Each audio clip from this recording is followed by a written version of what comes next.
I may not post this video, but it's something I've been thinking about. This week's Torah portion is Emor from the book of Leviticus, and it has instructions for how the priests are supposed to comport themselves in a righteous manner to be set apart, not only from the nations, but even in the way that they live separate from certain practices that are allowed for the people of Israel.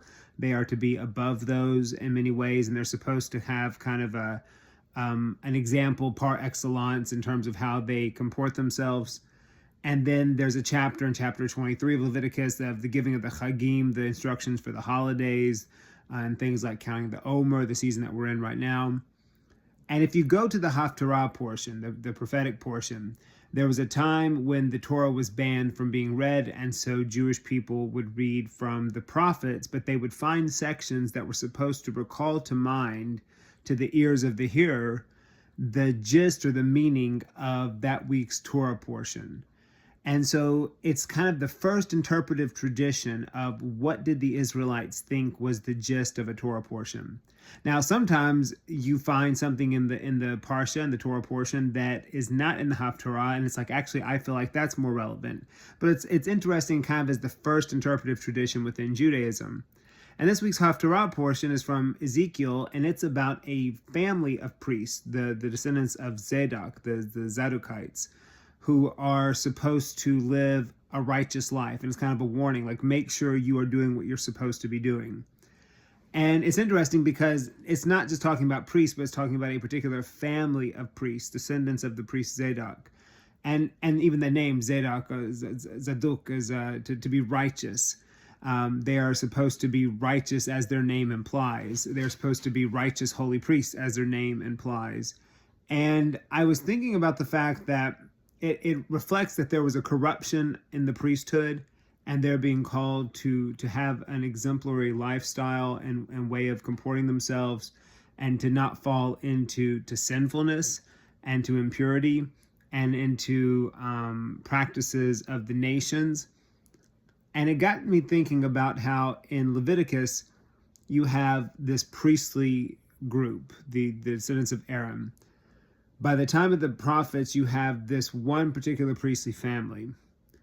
And the idea is that, like, there's corruption everywhere.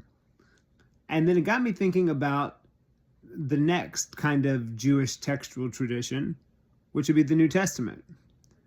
And in the New Testament, you have John the Baptist, Yochanan, you have the son of Zechariah and Elizabeth. Zechariah is a priest in the descendant of this priestly family of Zadok, and he is allowed to perform a ritual in the temple, and he and his wife have no child, and he is told they will have a child, even though they're old. And he is not able to speak because he doesn't believe this message, this announcement, and then eventually the child is born. And what we're told about John as an adult is that he comes from the desert preaching righteousness. A lot of people think that he was possibly an Essene. The Essenes were those who were priestly, who could not stand the corruption of Jerusalem, and so they went off to the desert. And it's just interesting, this idea of the Torah portion and the Haftarah portion even being connected to John the Baptist, as this continuing tradition of this idea of we need this priestly group to be righteous and to be holy. And they're supposed to tell the people how to live, and they're constantly failing at the job. And then you have John the Baptist who comes along, who is of that priestly group and outside of the institution, preaching to the people that they are to repent of their sins, that they're to do righteous, that they're to do their jobs in upright manner. It's really interesting, like, telling people, soldiers to enforce their duties, but not to take bribes and not to steal from the people, and against corruption. And it's just really interesting that you kind of see this trajectory. And of course, I'm a Reformed Jew, so I'm not trying to say something different other than the fact that recognizing the Jewishness of the New Testament goes with this week's Torah portion, and seeing the kind of continuation of this righteous priestly calling in John the Baptist, who is the one who announces that Yeshua, that Jesus is the one who's chosen of God, who is to be a descendant of David. And whether or not you believe in the New Testament, it is an interesting idea that this kind of scriptural tradition continued in the New Testament, in the Gospels themselves. And it's not by accident. The idea is, the people who were compiling this narrative and this story were very aware of the Jewish textual tradition. And otherwise their ignorance would show through. And it's like, no, they are very much aware of this. And so it just really is fascinating. Whether you believe in it or not, it's a matter of faith.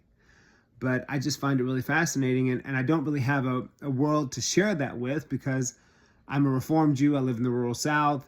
I don't know that Jews or Christians would care either way, except I just find it incredibly beautiful and significant to see this kind of continuation of this Jewish tradition, calling for a righteous priestly tradition in the opening pages of the New Testament. And what it portends, that's for others to take into consideration. But I just find that really fascinating.